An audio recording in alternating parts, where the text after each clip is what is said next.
A Amazônia possui 22 mil quilômetros de vias navegáveis. Mas como está a nossa navegação? Estamos aproveitando tudo o que os rios podem nos oferecer? Temos algum tipo de controle sobre as embarcações? O AIS, Sistema Automático de Identificação, que entra em vigor no dia 1º de janeiro de 2014, trará que tipos de benefícios para a região? Como estão nossas cartas náuticas? Hidrovias são realmente a saída econômica mais viável para a região?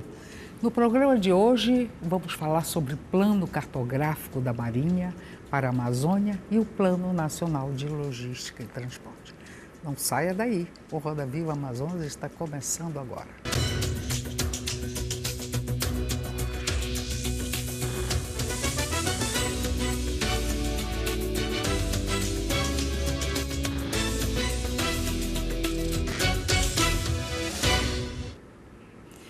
Para nos ajudar a fazer o Roda Viva Amazonas de hoje, convidamos Sérgio Rodrigues Viana, chefe do Serviço de Arrecadação do Departamento de Marinha Mercante, Antônio Ximenes, escritor e jornalista, e Claudomiro Carvalho Filho, Dodó Carvalho, presidente do Sindicato das Empresas de Navegação do Estado do Amazonas, Sindarma. Conosco também o cartunista da TV Cultura, Euros Barbosa. Nosso entrevistado de hoje é o vice-almirante Domingos Sávio Almeida Nogueira, comandante do 9º Distrito Naval, que envolve os estados do Amazonas, Roraima, Acre e Rondônia. Ele está no Amazonas há pouco mais de 6 meses e antes de assumir o cargo, foi comandante do 6º Distrito Naval, com sede em Mato Grosso do Sul, e também diretor do Centro de Comunicação Social da Marinha. Boa noite, Almirante. Um grande prazer tê-lo aqui no nosso programa, especialmente para falar de um assunto tão importante para a região e que parece não ter ainda chegado aonde deveria chegar. Para que sejam tomadas medidas, que tipos de medidas, as interrogações todas que fizemos aí no início do programa, que eu espero que o senhor possa respondê-las aqui. Em primeiro lugar, eu queria saber do senhor o seguinte: para que servem os nossos rios? São tantos, 22 mil quilômetros de vias navegáveis. É só para a gente passear de barco para lá, para levar gente para lá e para cá? Não, né? Não. Boa noite a todos. Como a senhora disse, eu estou aqui há 6 meses, no comando do 9º Distrito Naval. Ainda, eu acho, relativamente pouco tempo. No primeiro mês, até o primeiro mês eu estive, quando vim para cá, vim cumprir uma missão que é missão da Marinha na Amazônia, mas agora eu posso dizer à senhora e a todo o público que nos ouve, agora passou a ser uma missão minha, da minha pessoa, estar aqui e poder fazer tudo aquilo que a Marinha pode emprestar ao nosso estado do Amazonas. Como a senhora me perguntou objetivamente, eu vou responder para que servem os rios e vou me apoiar naquilo que um poeta daqui mesmo disse, Leandro Tocantins. Aqui no Amazonas, os rios comandam a vida. Eu acho que tudo se resume a isso. Os rios são tudo. A selva é belíssima. A selva temos que preservar, não podemos derrubar suas árvores. Alguns a defendem como o pulmão do mundo. Ninguém entra na selva. O povo daqui é ribeirinho, mora à beira do rio. Então, isso nos traz um sinal, um aviso, que o rio é muito importante. E a Marinha do Brasil se sente completamente privilegiada por estar nesse contexto. É nesse contexto importante como mulher que queremos desenvolver o nosso trabalho. Principalmente no momento em que o senhor, me parece, quer assumir uma posição bem diferente de outras posições próprias do setor. Me parece que é definir a importância comercial dos rios. Aí eu faço uma segunda pergunta ao senhor. Quais são os rios comercialmente mais importantes da região? Vou responder para o senhor. Antes, porém, eu gostaria de lembrar que a Marinha tem uma missão constitucional. A Marinha tem uma missão básica. E a primeira tarefa dessa missão, muito importante, que jamais podemos esquecer, um minuto sequer, nós somos uma das Forças Armadas, e a missão mais importante é a defesa da pátria. Então, nos preparamos, queremos estar pronto para, quando precisar, nos chamar. Então, preparamos e empregamos o poder naval. Isso, sem dúvida alguma, é ponto vago para nós todos. Agora, além dessa tarefa, que é a principal, temos outras tarefas que nos ajudam e ajudam o nosso povo muito no dia a dia. Por exemplo, dos nossos 11 navios, 4 são hospitais. E podemos, então, há anos que nós prestamos auxílio hospitalar para os ribeirinhos, onde, muitas vezes, só a Marinha chega. São locais conspícuos, locais muito remotos, então a Marinha está lá presente. Não está escrito na nossa missão fazer isso, mas nós sentimos a necessidade do nosso povo e estamos lá. Muito bem. Agora, quanto à questão comercial, ela também agora está crescendo, porque desenvolvimento também é defesa. E nós, então, acreditamos que, ajudando no desenvolvimento, nós vamos criar defesa. E sobre os rios comerciais, hoje, atualmente, nós vemos, é o Madeira e o Amazonas. Por que o Madeira?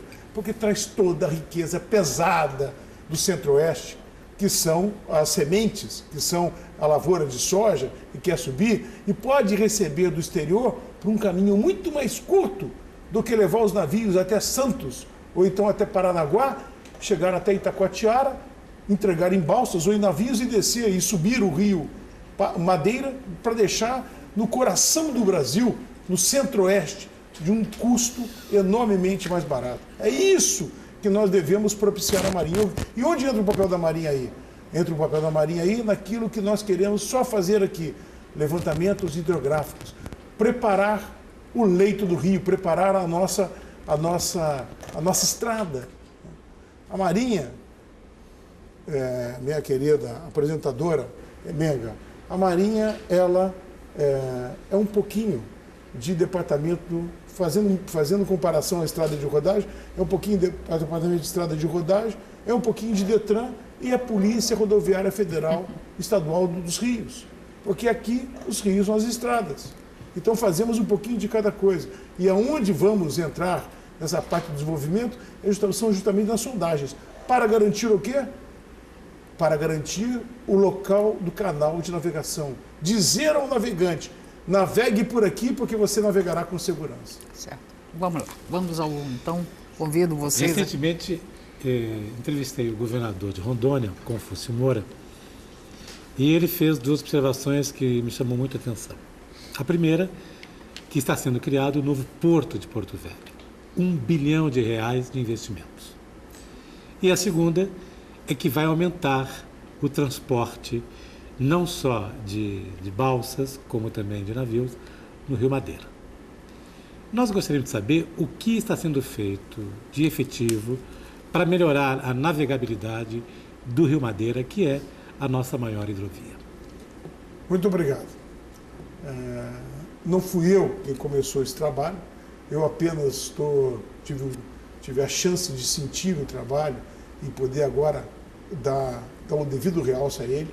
O que está sendo feito no momento é a implementação, a construção aqui em Manaus do Serviço de Sinalização Náutica do Noroeste. Um serviço que tem 3 navios. Que tipo de navio? Hidro-oceanográfico ou fluvial, ou seja, navios que possuem ecobatímetro, e esses ecobatímetros vão fazer o levantamento no fundo do rio para a produção de cartas náuticas que registrem a menor profundidade, a mínima profundidade, a profundidade mais segura naquele trecho do rio. E com isso faça com que o navegador identifique esses pontos e navegue com segurança. A partir disso, a Marinha, que tem essa responsabilidade por lei de fazer o levantamento hidrográfico dos rios, a Marinha indica para o Ministério do Transporte os pontos do rio pontos críticos do rio, de maior dificuldade para a navegação. E o Ministério do Transporte instala, sob a orientação da Marinha, nesses pontos, a sinalização náutica. E é isso que queremos fazer no Madeira. Madeira é um rio ótimo. O Madeira é o 2º maior rio do mundo em vazão. Depois do Amazonas vem o Madeira. Então, um rio excepcional. mas tem pontos críticos. Na seca, na vazante, deixa alguns pontos perigosos para a navegação. Em algumas épocas do ano, nós praticamente impedimos a navegação noturna, dependendo do calado da embarcação, por causa da seca que acontece no rio, e o cuidado que nós temos. Então a Marinha vai sondar o Rio Madeira. Começamos agora no início do ano os percursos de Humaitá, Manicoré, depois de Manicoré a Boba e depois de Boba a Itacoatiara. São três percursos, tem 3 trechos essenciais à Madeira. Já fizemos o trecho de Porto Velho até Humaitá. Isso já está pronto. Então nós temos os levantamentos desse fundo, já temos pronto. Feito isso, estando com todo o Rio Madeira levantado, entregamos isso ao Ministério do Transporte, DENIT, que vai, e nós vamos sinalizar onde vamos colocar os sinais, a sinalização náutica, para que as embarcações então naveguem corretamente. Paralelamente a isso, a Marinha criou aqui em Manaus o Centro Técnico de Formação de Fluviários, que vai educar os condutores naquelas atividades de direção dessas embarcações. Então teremos estradas pavimentadas, sinalizadas e bem conduzidas as embarcações. Teremos, assim, uma chance de estar prestando um serviço de economicidade à nação. Porque, olha, vou lembrar o seguinte, uma balsa apenas carrega 2.500 toneladas. 2.500 toneladas. Só para lembrança a diferença de um caminhão são 30 toneladas. Um treminhão desses grandes, com 2 carretas, são 60 toneladas. Um comboio de balsa, 16 balsas, são cerca de 30.000 toneladas. Equivale a 1.000 caminhões. Imagine, conduzidas por um empurrador, um único empurrador. Olha o tamanho da economia que nós podemos emprestar ao país. Tá certo.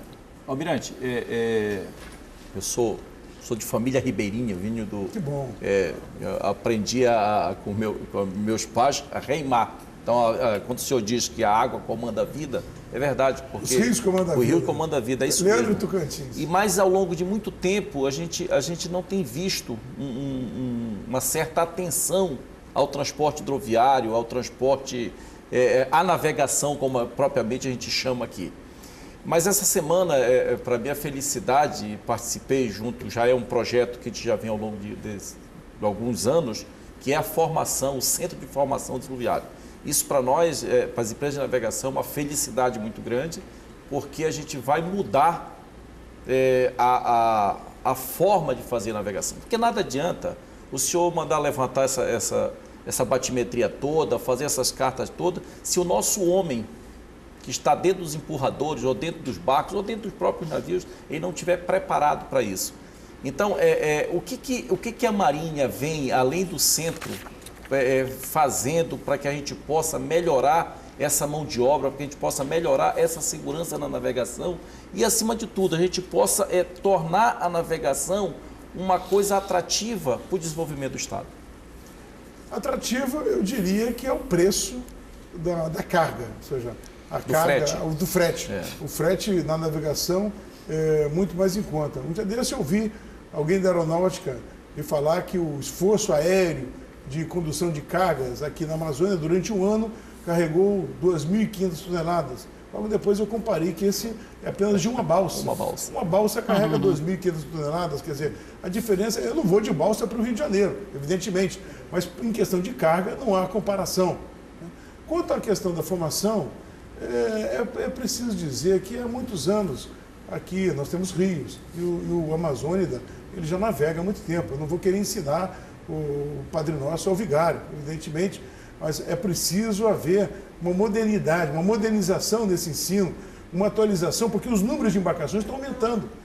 Um dia desse, estava fazendo uma compra aqui no supermercado da cidade e um dono de uma empresa de transporte me interpelou nesse supermercado. Almirante, eu estava precisando de uma audiência com o senhor. Eu posso falar aqui mesmo? Pode falar. Ele falou comigo, isso me chamou muita atenção. Ele falou comigo, Almirante, nós temos que fazer alguma coisa para essas hidrovias, porque senão vai ficar caótico, a situação vai ficar caótica. Porque o número de embarcações está aumentando assustadoramente, porque nós dependemos dos rios, não temos estradas.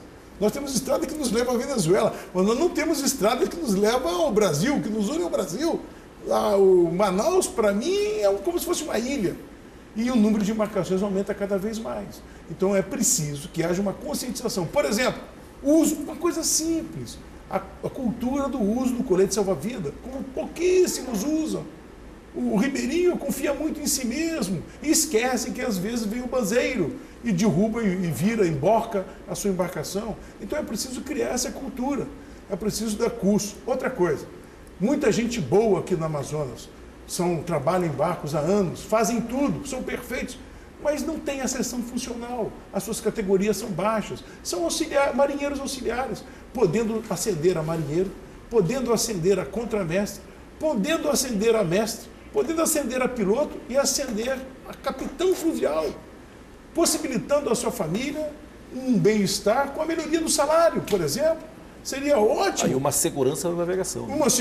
Mais habilitados, melhor remunerados. A Marinha está justamente trabalhando com pensamento nisso para melhorar, inclusive, a condição de habilitação para que entregue ao empresário gente melhor, que conheça mais da matéria, mais consciente da sua responsabilidade e também tenha melhores remunerações. São 2 pontos críticos que nós temos no Rio Amazonas especificamente, Barra Norte e no Tabocal. Gostaria de saber se haverá possibilidade, nesse projeto da Marinha, já fazer também a bactimetria. Muito obrigado, Sérgio. Isso me faz lembrar e acho que até definir para o nosso público que nos ouve, que nos vê, que nos assiste, qual a definição de hidrovia. Ora, nós sabemos muito bem o que é o rio. O rio são águas que correm em canais, águas que florescem em algum ponto do nosso mapa e vêm de diversas nascentes e formam o rio. Então isso aí está claro, não há dúvida. Agora, o que é a passagem do rio para a hidrovia? Para mim é muito simples. A hidrovia, para mim, ela se faz quando uma embarcação flutuante, ela navega sobre esse rio. Criou a hidrovia. Está posta a hidrovia.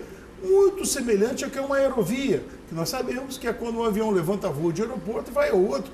Esse traçado que o avião faz chama-se aerovia. Nós, por uma questão de benefício da natureza, nós temos as hidrovias prontas, porque não precisamos fazer eclusas. Aqui no Amazonas, não precisamos fazer barragens.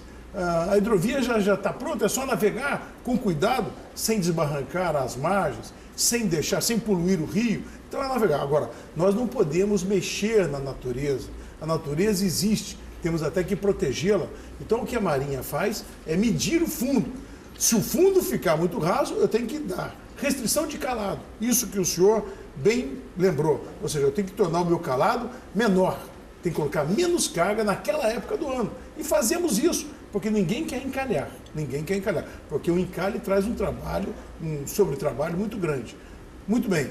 Agora, é possível, neste momento, se for avaliado as vantagens econômicas, fazer uma dragagem.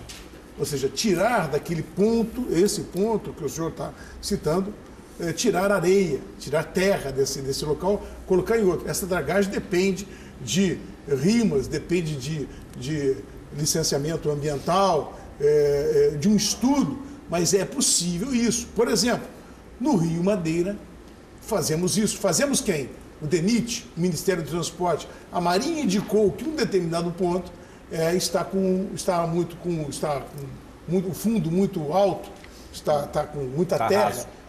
Raso. Muito raso. Então, o DENIT trabalhou e fez ali uma licitação e está fazendo uma dragagem naquele ponto para melhorar a passagem na pior época do ano, na seca.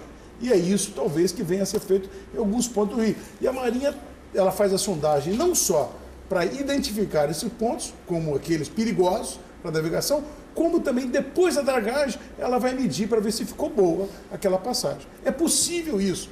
E isto é uma coisa que tem que ser pensada, é lógico, para justamente tornar o rio economicamente viável sempre. Se são poucos pontos, agora, por exemplo, nós estamos com um navio fazendo o levantamento da Foz dos Solimões, que é aqui no Encontro das Águas, até Codajás. Por quê? A praticagem que faz o trajeto de Coari, trazendo óleo lá da Petrobras, do Tiaquari até Manaus, identificou 7 pontos críticos e nos pediu para fazer uma passagem, como já era um trecho previsto no plano cartográfico da Marinha para ser atendido, já mandamos o navio fazer. E vamos levantar esses trechos. E vamos identificar que pontos críticos são esses. Almirante, mais de 55% da riqueza de grãos de soja no Brasil passa pela hidrovia do Madeira. Distante do chifre da África, da costa da Somália, da pirataria de lá, nós registramos aqui também pirataria. Pirataria no Madeira, pirataria nos Solimões, pirataria em nossos rios. O que está sendo feito para combater a pirataria que afeta os nossos rios de parte da Marinha? Olha, primeiramente eu quero colocar que a Marinha não entende esses roubos que existem em embarcações como pirataria. A pirataria, por definição, é em alto mar, coisa da costa da Somália, como o senhor lembrou aí. A pirataria de costa, a pirataria de porto, é um roubo armado, é um roubo embarcado, é questão de polícia, porque está muito próximo à terra, não é uma questão da Marinha. A Marinha vê isso como a pirataria não é roubo, e a Marinha pode contribuir. A Marinha está sempre pronta para contribuir, mas seria interessante que fosse feita a denúncia à polícia nesses roubos. Por exemplo, eu soube, não aqui no Amazonas, que eu não tenho, aqui no Amazonas eu não tenho notícia desse tipo de acidente, desse tipo de prática. Eu soube que lá, para o lado do Estreito de Breves, esses locais complicados de navegação, onde a embarcação às vezes reduz a sua velocidade, existe essa prática. Ou já existiu, ou já existiram alguns casos, não sei. Mas o que eu queria colocar aqui como ponto de vista da Marinha é que não se trata de pirataria.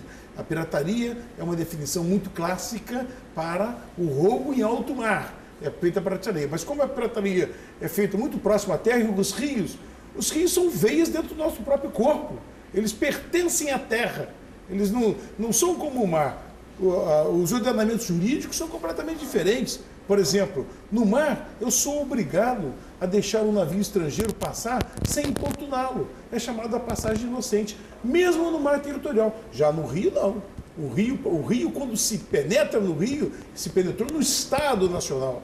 E aí o ordenamento é completamente diferente. Então, essas práticas são roubos e, evidentemente, combatidas pela polícia. São ladrões, não são piratas, são ladrões, e esses ladrões têm que ser combatidos. Onde puder a Marinha, através da sua inspeção naval, porque a Marinha faz inspeção naval, e onde puder a Marinha, através da patrulha naval, que é um pouquinho diferente da inspeção naval, a Marinha vai atuar. Nesse tocante, eu chamo a atenção que seria talvez importante eu falar que hoje, pela Lei 136, se não me falha a memória, de 2010, mas o número da lei é 136, a Marinha tem poder de polícia nas águas interiores. A Marinha pode atuar com poder. E traduzindo isso em miúdos, a Marinha, ou a lei diz que o poder de polícia é a revista. Ou seja, a Marinha no Rio pode parar uma embarcação, revistar os seus condutores e revistar compartimentos. Então, nisto, a Marinha pode ajudar, a partir de agora, a fazer a revista, parar a embarcação. A Marinha já parava a embarcação, já interpelava uma embarcação por um ato administrativo, que a polícia faz na estrada, pedindo a sua carteira de habilitação e pedindo os seus requisitos de material, colete salva-vida, extintor de incêndio, condições da embarcação, de corrosão ou não da embarcação, enfim, os itens de material da embarcação. Agora a Marinha pode fazer mais. Nisso, eu acredito que também será um bom ajuda que dê. Mas eu queria deixar claro que a ação é policial. Okay. Almirante, eu queria voltar a essa questão da economicidade dos rios, no processo de desenvolvimento do país, inclusive. O senhor falou aí sobre um aspecto que vem sendo discutido há muito tempo, inclusive com você, numa determinada época, me lembro de uma entrevista que fizemos sobre isso. O tipo de transporte mais apropriado para trazer mercadoria para a Zona Franca de Manaus, aqui mesmo, dentro do próprio país, não de fora, mas aqui dentro, sempre foi o transporte fluvial, ou melhor, marítimo, no caso, marítimo fluvial. De repente mudou tudo, as transportadoras aéreas, as companhias aéreas assumiram me parece que um papel muito importante nesse quadro. O senhor teria uma ideia de qual é, no momento, o lugar que a Marinha Mercante ocupa nessa situação? Eu não tenho dúvida alguma. Está em primeiro lugar? Em primeiro lugar. Passou para o primeiro lugar. A quantidade de carga não tem comparação entre um navio e um avião. O avião pode fazer 1000 viagens. Não carregou uma viagem que a Marinha Mercante carregou. Quanto a isso, sinceramente, não é a menor dúvida. Eu queria só contribuir com essa pergunta. 50% da carga que chega a Manaus já é pelo modal marítimo, já é pelo navio, já é pela cabotagem. E os outros 50% ainda vem naquela modalidade que é uma invenção nossa, que é o ro-ro caboclo, que é pegar a carreta, colocar em cima da balsa e navegar, que graças a isso, graças aos empresários que criaram isso, a Zona Franca não teve um estrangulamento, porque por muito tempo ficaram discutindo se vai ter estrada, se não vai ter estrada, e nós tivemos que dar uma solução para o escoamento da Zona Franca. E nós passamos aqui uns 10 anos sem navio, Menga. A cabotagem, no Brasil todo, ela sofreu talvez por isso revés. E aí nós tivemos que a história do se virar nos 30. Colocar as carretas o transporte aéreo tem assumido papel tão relevante. Descer para Belém, porque é mais rápido descer para Belém do que ir para Porto Velho, e fazer isso numa rotina. Hoje, já os números de hoje, 50% da carga já vem de navio, vem da costa brasileira, vem de navio, e 50% ainda vem no modal ro-ro caboclo. Então, assim, o aéreo existe. Uma carga de alto valor agregado ainda vai muito para o aéreo. Mas é como diz o Almirante, pode fazer 1000 viagens que... Mas aí eu faço uma pergunta também dentro dessa questão. Não seria o tráfego aéreo mais apropriado para o que vem do exterior? Depende da carga. Depende do valor da carga. Tem muita carga que vem do Panamá, que vem de aéreo. Agora, a carga pesada, a carga vem da Ásia, por exemplo. Ela chega no canal do Panamá, ela sai dos navios grandes, vem para os navios menores e entra aqui na Amazônia. É 15%. Hoje, o Polo Industrial de Manaus transporta 15% por aviões. Pelo aéreo. Sim. 15%. O restante é de produto acabado. Eu diria o seguinte, recentemente... Só que esses 15% são de produtos altamente complexos. Isso. De alto valor agregado. O governo federal começou, principalmente o Ministério do Transporte e a Marinha Mercante, começou a olhar para esses segmentos também, mudou o perfil. Nós, há 10 anos atrás, nós não tínhamos uma empresa de cabotagem. Hoje nós temos 4 empresas de cabotagem, 6 empresas viajando para Manaus. Então nós temos um navio todo dia em Manaus. Nós temos hoje um navio todo dia. Todo dia em nós temos um torno navio de 800 teus a 1.200 teus. Teus são containers de 20 pés. Tá? E, Mengardo, você não está errado em dizer o seguinte, que os componentes vindo da Ásia, principalmente da Ásia, parte deles, aqueles mais caros, e aí o Dodó explicou, aqueles mais caros, vêm via aérea porque compensa. A mesma coisa é você exportar esses componentes também via aérea. Mas o grande fluxo, hoje, eu, por sinal, saí agora da Marinha Mercante, eu fiquei impressionado com o volume de documentos que nós chamamos BL, né? São o conhecimento de embarque que a Samsung me apresentou agora à tarde para liberar dela. E tudo isso, Menga, então, esse volume é muito grande de carga vai aumentar mais demanda por mão de obra especializada, mais esforço da Marinha, mais esforço da Marinha em nos trazer segurança. Então, tudo isso é uma engrenagem que vai rodar. Eu digo o seguinte, nós estamos na hora certa, no lugar certo.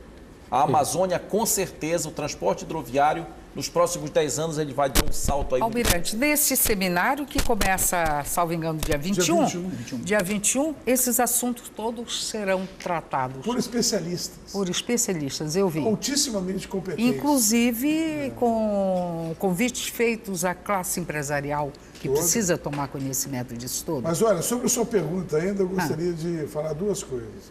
A primeira é o preço do frete aéreo, que é enormemente maior do que o preço marítimo. Quando alguém me fala que quer trazer alguma coisa do Rio de Janeiro e me diz que quer pelo frete aéreo, eu entro em desespero, porque o frete aéreo é muito caro. É quase o valor, fica quase o valor do bem que você quer trazer. O frete marítimo é muito mais em conta. Não estou contra as empresas aéreas, não, porque às vezes se quer velocidade, aí não tem dúvida. Quando se quer velocidade, se quer para amanhã, tem pressa, aí é o aéreo. Eu não vou brigar com o aéreo. Mas, quando se quer um preço, pode esperar um pouquinho mais, pelo marítimo não tem comparação o preço. E outra coisa que eu queria falar é a respeito de uma entrevista que saiu no jornal A Crítica, aqui de Manaus, no dia 12 de novembro, um jornal recentíssimo, de um empresário chamado Hélio Diniz, não o conheço, apenas li a entrevista que ele deu ao jornal. Ele é diretor-presidente de uma empresa chamada Potássio Brasil e atualmente, eu também não sabia, está no jornal, se descobriu uma jazida de potássio em Itacoatiara. Já havia uma jazida, já havia uma exploração de potássio em Altazes, agora se descobriu uma grande jazida em Itacoatiara. E como todos sabem, o potássio é o mineral responsável por adubar, o principal adubo de nossas terras, principalmente no centro-oeste, onde se produz soja, muita soja. E de onde vem esse potássio hoje, Menga? Segundo o Hélio Diniz, esse potássio vem do Canadá. E para vir do Canadá, ele tem que correr lá no Canadá ainda, ele tem que sair da jazida dele, rodar 1.000 quilômetros de caminhão para chegar no porto do Canadá. Do porto do Canadá, ele vem de navio para o Brasil, ou vai para Santos ou Paranaguá. Muito bem, essa rota toda.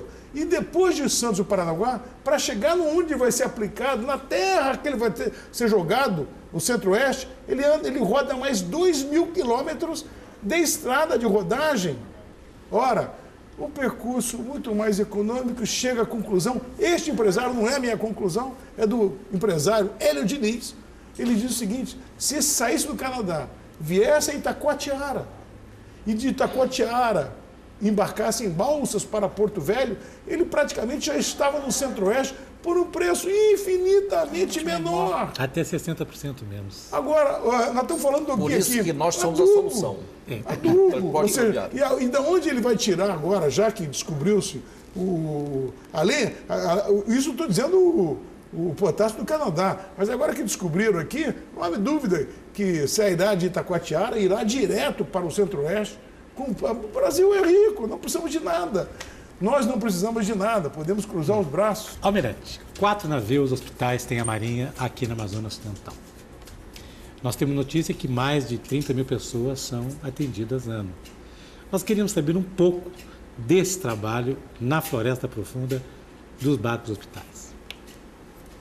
Esse é um trabalho que já fazemos há anos aqui e é um trabalho emocionante.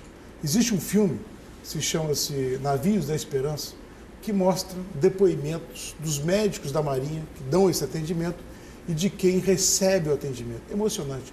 Toda vez que eu assisto esse filme, são 20 minutos, se quiserem entrar na internet, procure no YouTube, Navios da Esperança, coloque, esse filme vai aparecer, emocionante. Representa tudo aquilo que a gente faz, ou seja, aonde médico não pode ir, a Marinha está presente, porque o nosso povo vive no ribeirinho. Como é que fazemos isso? Dividimos a Amazônia toda em polos de atendimento, e frequentamos esses polos com alguma frequência, pelo menos 2 vezes por ano, cada polo. Por quê? Porque vamos lá para dar a receita, para dar o medicamento, para dar a instrução, e depois voltamos para ver como é que está, pelo menos 2 vezes por ano. E muitas vezes, ou seja, na maioria das vezes, salvamos vidas, porque nesse lugar existe gente que enfiou um pau no pé, está para perder a perna, e vai recorrer a quem? Não é ninguém. Só quando chega um navio da Marinha é que você pode fazer aquela cura milagrosa, vamos dizer assim, porque não se estava esperando ninguém, não havia mais socorro para aquela pessoa. E nós fazemos isso. Isso nos dá uma muito gratificante atuar isso. Queremos continuar fazendo isso eternamente na Amazônia, porque sabemos que precisamos fazer isso. Nós e todos que vão poder ajudar nesse sentido. Bem, Almirante, eu gostaria de fazer uma pergunta relativa a um sistema que eu sou usuário. É o transporte de passageiro na Amazônia. Sei que há uma confusão de competência no sistema, que tudo o que há de ruim é culpa da Marinha. Mas, pelas normas, infelizmente, e aí eu falo, o nosso Estado, não é de agora, está ausente. Ausente no sentido de não ter um órgão que controle tanto o passageiro quanto a carga transportada em áreas interiores ou em vias interiores. O que eu quero dizer é o seguinte, no transporte Manaus-Santarém, Manaus-Belém, Manaus-Porto Velho, nós temos uma ANTAQ que controla e tem a competência para determinar quem sai, quem opera comercialmente aquela linha. Dentro do estado, na rota Manaus-Parintins, Manaus-Tefé, Manaus-Quari, não temos quem determine essa competência. O que eu quero dizer é o seguinte, comercialmente, o Sérgio Viana compra uma embarcação e coloca sexta-feira. Só que sexta-feira já tem o seu José Ajuricaba lá operando há anos aquela. Porque eu vou, além de quebrar o meu concorrente, eu vou me quebrar também. Porque não existe um órgão que outorga. E temos um problema também no financiamento desse setor. No sistema, e o Dodó é testemunha disso, pode me dar até com mais propriedade. No transporte derivado de petróleo, a Marinha Mercante, através do Departamento do Fundo de Marinha Mercante, ou Fundo de Marinha Mercante conhecido, renovou 98% das embarcações. Mas no transporte de passageiro, nesses quase 30 anos que eu vou completar para o ano, não consegui financiar um barco de passageiro. Primeiro impedimento que tem. Os nossos agentes financeiros, Banco do Brasil, Caixa Econômica, Banco da Amazônia, o gerente requer do proprietário da embarcação a outorga. Ele quer, para dar segurança no financiamento, que o proprietário da embarcação tenha uma autorização de que ele é dono ou detém aquela outorga. Como tem o mototáxi, tem o taxista, como tem todos os outros sistemas de transporte. O que se pode fazer, Almirante? O que se pode fazer nisso aí? Olha, para a Marinha, não é competência da Marinha. Não é competência. O senhor disse que não é competência. Mas me parece que para a Marinha seria uma bênção isso, seria muito bom, porque o sistema de transporte estaria mais organizado. Sim. Então eu cobraria, se houver um sinistro, se houver um incidente, eu tenho de quem cobrar. É uma empresa que tem a sua responsabilidade social, a sua responsabilidade jurídica, então tem que cobrar. O que se passa agora é que não tendo uma empresa, ou seja, qualquer um, não tendo linhas regularizadas, como nós temos no transporte rodoviário, como nós temos no transporte aéreo, ou seja, linhas regularizadas, que saiba-se de onde vai, para onde vem, e que meios vão fazer isso aí, para a Marinha fica muito difícil. Né? Aqui no Amazonas, nós sabemos, infelizmente, qualquer um comprando um barco, bota para fazer travessia ou coloca para transporte e apanha até crianças que vão à escola. E já tivemos alguns acidentes gravíssimos. E aí acontecem acidentes. Almirante, se o senhor me perguntar qual é o maior problema do transporte de passageiro, não é o barco, é os terminais de passageiro. Porque os barcos a gente vem avançando, vem as duras penas fazendo barcos melhores. Mas quando você faz um barco, você vai atracar onde? Se em Manaus, que é a capital, quase 2 milhões de habitantes, nós não temos onde atracar, imagine nas cidades do interior. E que nada adianta ter um grande barco, ter um barco moderno, se nós não temos onde atracar. Então, assim, a infraestrutura para o transporte hidroviário precisa toda ser revista. O que o Sérgio falou é uma parte disso. A gente vem colocando isso, essa falta de concessão, de regulamentação, é uma coisa que, mais para nós, assim, usuários ou transportadores, os terminais hidroviários é o mais importante de todos. Se nós não tivermos terminais que regulamente, que organize, que seja uma coisa decente, a gente não vai conseguir fazer uma navegação segura, prestar um bom serviço. Eu posso dar um testemunho aqui, que eu acho que por justiça tem que dar. Eu tenho visto o esforço do governo estadual e do DENIT em colocar esses terminais. Eu mesmo já fui na inauguração de 2 portos, um em Manicoré, outro em Beruri, no Purus, já estive lá presente, e a capitania recebe, porque a capitania é quem dá a licença, porque esses portos todos são como navios, eles navegam, eles são portos flutuantes, todos esses portos. Então a licença passa pela capitania e nós vamos lá verificar se as condições de segurança estão sendo atendidas. Então, nós estamos vendo um esforço muito grande Se não me falha a memória, estão previstos a criação de 48 terminais desses de passageiro na Amazônia atualmente. Ou seja, existe uma preocupação. Agora, é importante que isso que o senhor diz não pare. Ou seja, o que a Amazônia precisa hoje? Medidas imediatas, não é para daqui a 10 anos, imediatas de infraestrutura para suportar o transporte. Já que estamos falando em transporte de passageiros, me ocorreu um fato aqui, um case. É uma eleição passada aí, acho que para o governo do estado, um candidato lançou uma tese interessante. A propósito, não foi o governo, foi a prefeitura. A propósito do problema de transporte de massa em Manaus ser muito grave há bastante tempo e buscando soluções e quase não encontrando. Então ele lançava a ideia de se fazer um transporte, o que ele chamava de aquático, transporte aquático. Viário. Ligando os bairros Educandos, São Raimundo e mais a Ponta Negra, não sei o quê.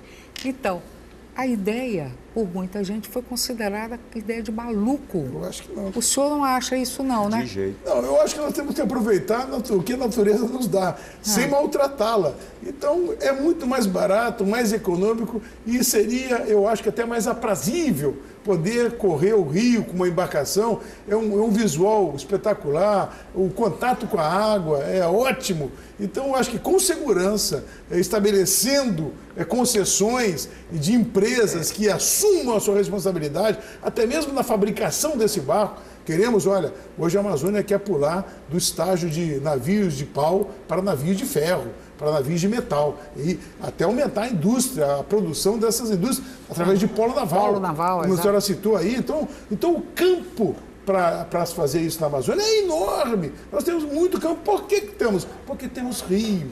Justifica a presença da Marinha. A Marinha se sente regozijada em estar aqui nesse cenário, que é um cenário totalmente naval. Então, minha gente, vamos aproveitar isso. Eu não tenho a menor dúvida. Almirante, o Ministério da Defesa tem feito várias operações conjuntas, Marinha, Exército, Aeronáutica, agências do governo.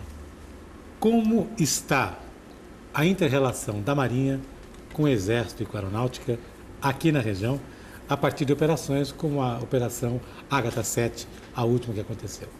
Excelente, excelente. Uma vez, sobre o aspecto militar, eu ouvi falar o seguinte: não se faz guerra num ambiente só.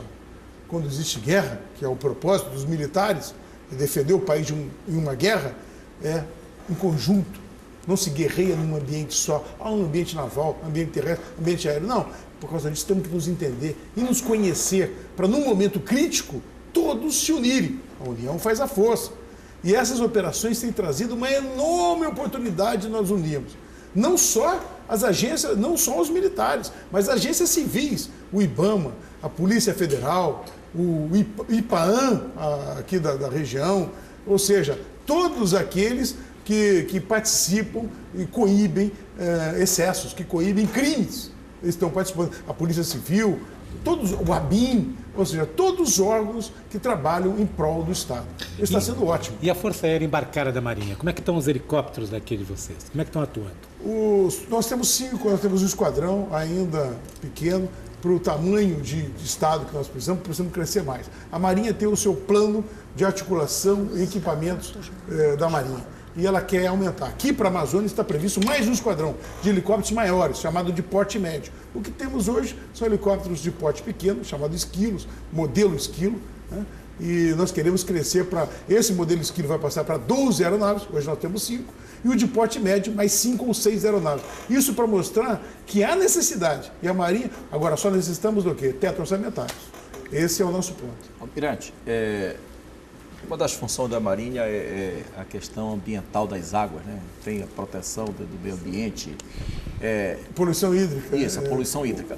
Tem uma corrente de ambientalista que defende o não acesso de navios no Rio Amazonas por razões ambientais e razões de segurança, porque são eles que causam o desbarrancamento, o banzeiro deles causa desbarrancamento, bota em risco o ribeirinho, aquela calor. O que a Marinha tem? A Marinha já ouviu falar disso?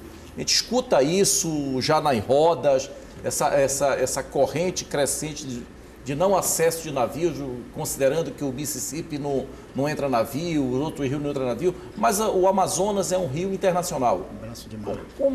Tem algum fundo de verdade disso? Olha, eu acho que isso aí seria uma justificativa pela exceção.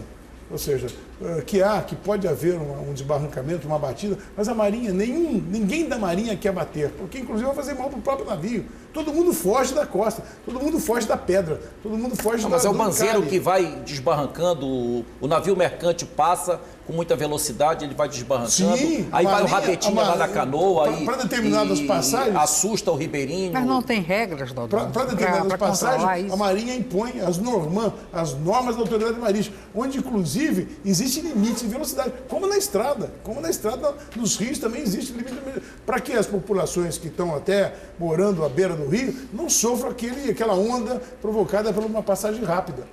Tudo isso é previsto. Agora, sabendo conviver, sabendo criar regras, é possível usar. Nós temos que usar. Senão, Manaus não era aquilo que pelo estava. outro lado, o armador de navio diz o seguinte: se eu reduzir muito minha velocidade, a viagem passa a ser antieconômica. Não justifica mais porque eu vou andar com uma velocidade muito baixa, então eu vou demorar mais tempo, e aí tem a questão da praticagem, que é custo, tem a questão da diária do navio, que é custo. Então tem uma corrente... Olha, eu sempre soube o seguinte: um bom casamento, para fazer um parâmetro... Eu defendo isso, um bom casamento. Um bom casamento se passa para os dois cederem um pouco. Ok. Cada um tem que ceder um pouquinho. Olha aqui, Almirante. Faça a pergunta, por favor. Eu gostaria de voltar ao ensino da Marinha, principalmente para o ribeirinho. Não foi surpresa para mim, eu estive como Dodó, sou de Parintins. Agora, minhas férias, eu visitei uma comunidade no Rio Aicurapá, aliás, duas. E, para minha surpresa, a Capitania dos Portos estava entregando as carteiras de arrais nas comunidades. Eu fiquei feliz... Do Rabetinho. Do Rabetinho. Eu fiquei feliz porque a Marinha se dispôs a ir nas comunidades. E aí eu sonho de um tempo ainda que o caboclo fugia da Marinha como o diabo foge da cruz. Cara, Sérgio, anteontem, em Envira, aconteceu o mesmo. Que legal. Então eu acho que essa política é uma interiorana política, é profunda, e aí que a Marinha tem papel. Eu gostaria, primeiro, de parabenizar. Eu sei que isso depende do comandante do distrito, lógico, vem orientações superiores, mas é justamente o tratamento que hoje a Marinha dá ao nosso caboclo. Por que cobrar segurança? Porque o cara não usa colete. Ele não sabe nem por que ele tem que usar colete. Ele tem primeiro a Marinha educar esse cidadão a respeitar. Isso foi feito nas comunidades de Parintins. Eu fiquei feliz, não tive a oportunidade de parabenizar o agente lá, mas vou fazer na primeira oportunidade, porque eu acho que com a educação a gente evita, e lógico, não chega nem a metade dos acidentes que há nesses rios aos jornais e às capitanias. Porque as pessoas não têm como falar. E eu fiquei feliz da vida, eu quero parabenizar mais uma vez, tive a oportunidade de comunicar o senhor pessoalmente. Eu vou responder ao senhor o seguinte, dizendo que não fizemos nada mais do que devíamos fazer. Só isso. Por quê? É trabalho da Marinha fazer o ensino profissional marítimo. E é isso que eu também vou parabenizá-lo, porque eu gosto de ouvir quem agrada. O de Envira também agora. Mas ele não fez nada mais do que é dever dele. E nós queremos fazer muito mais. Esses cursos são gratuitos. Sim. Nós damos alimentação durante a retenção desses alunos no nosso centro. E queremos distribuir as carteiras para quanto mais gente, melhor. Um dia desse visitei aqui a comunidade indígena de Tupé, São João do Tupé, aqui próximo a Manaus, e o pajé me procurou para pedir a carteira dele. Eu falei: pajé, é lógico que você tem que ter a carteira. Os índios não se ensinaram a navegar, e o pajé não tem a carteira. Então nós estamos providenciando um curso agora que não exige nem escolaridade, para justamente dar a carteira ao pajé, ele tendo a prática e tendo o mínimo para que se possa fazer. Olha, o nosso programa infelizmente está acabando. Eu queria agradecer muito Sérgio Viana, Dodó, Ximenes. Agora o senhor vai receber aí do nosso amigo Euros. Com o tema do programa. Poxa, muito bom, muito bom. Muito bom, muito obrigado, Euros. Poxa, eu vou visitar lá, fazer a visita lá no Lago de São Sebastião. Isso, obrigado. Lá, muito obrigado. Caprichou demais aqui. Tá ótimo. Quero agradecer a sua presença, pelas informações aqui prestadas de grande utilidade pública. Lembrar você que está em casa que o nosso programa vai ao ar às quintas-feiras, sempre às 9h30 da noite, às 21h30, e domingo às 10 horas, às 22 horas. Obrigada pela presença de todos, obrigada a você que está em casa e até lá. Até a próxima vez.